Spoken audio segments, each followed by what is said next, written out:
ये घर मेरे मरहूम चचा का घर था। उनकी मौत के बाद से यहाँ कोई नहीं आता जाता। यहाँ हम महफूज रहेंगे, किसी को इस जगह का इल्म नहीं। उन्हें कैसे पता चला? किसी ने हमें देख लिया था क्या? जाना, छोड़ो ये बातें, अभी ये अहम नहीं है। अगर हम बाबा से बच भी गए तो वो कभी फातेह को अपने साथ ले जाने नहीं देंगे मुझे। मैं फातेह को तुम्हारे पास ले आऊंगा, वादा करता हूं। बस तुम थोड़ा सब्र रखो, पहले हम इस मुसीबत से तो निकल जाए। अब्बास, मुझे डर लग रहा है। मत डरो जान, मत डरो, मैं तुम्हारे साथ हूं। काश मैं वक्त को रोक सकती और यहाँ तुम्हारे साथ रहती। काश के तुम मुझे पहले क्यों नहीं मिले जाना।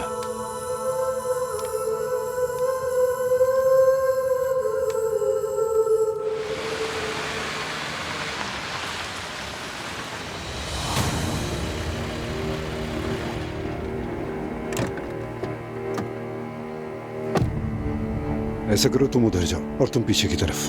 सारे दरवाजे घेर लो। अब्बास, बाहर आ जाओ अब्बास। बाबा, डरो, उन्होंने हमें ढूंढ लिया। मैं तुम्हारे साथ हूं, डरो मत। अब हम क्या करेंगे?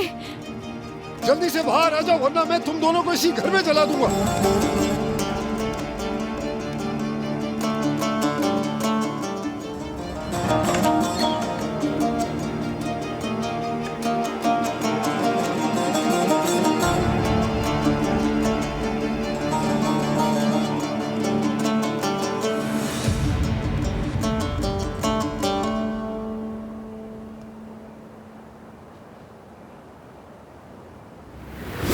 किसी ने एक शायर से पूछा था, मोहब्बत क्या है? जिससे मोहब्बत हो उसके लिए अपनी जान दे देना। बहराम आगा, आप ये क्या कर रहे हैं? बंदूक नीचे करें। अच्छा तो अब्बास साहब बताओ, क्या तुम जानान के लिए अपनी जान दे सकते हो? देखें, इसे कुछ मत कहिए, ये बेगुनाह है। ये बात है।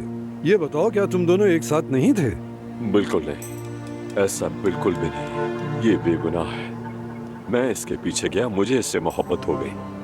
आप प्लीज इसे कोई नुकसान मत पहुंचाइए। तुम्हें लगता है कि तुम्हारे ये अल्फाज मेरा फैसला बदल देंगे?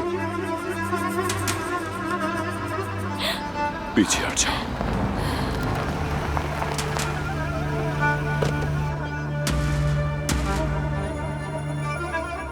बहराम आगा, नहीं, प्लीज रुक जाइए। तुम इस मामले में मत पड़ो ज़ुमरुद। प्लीज ऐसा मत करें, रुक जाए। हम इन्हें पुलिस के हवाले कर देंगे, इनके लिए यही ठीक सजा है। मैं ऐसा कुछ नहीं सुनना चाहता। मैं इन्हें सजा खुद दूंगा, और वो भी इसी वक्त। ऐसा मत करें, रुक जाए। इसे हटाओ यहाँ से। आप अपने पोते के बारे में सोचें, सुहा के बारे में सोचें, प्लीज रुक जाए। बाबा, बाबा मैं हाथ जोड़ती हूँ, मुझे माफ कर दे। आपको अपने पोते का वास्ता बाबा, प्लीज अल्लाह के लिए हमारे साथ ऐसा ना करें, ये जुल्म है बाबा। असल में तो इस मसले की जड़ ही तुम हो। तुम्हें पहले ही मार देना चाहिए था, क्योंकि खानदान पर धब्बा। बाबा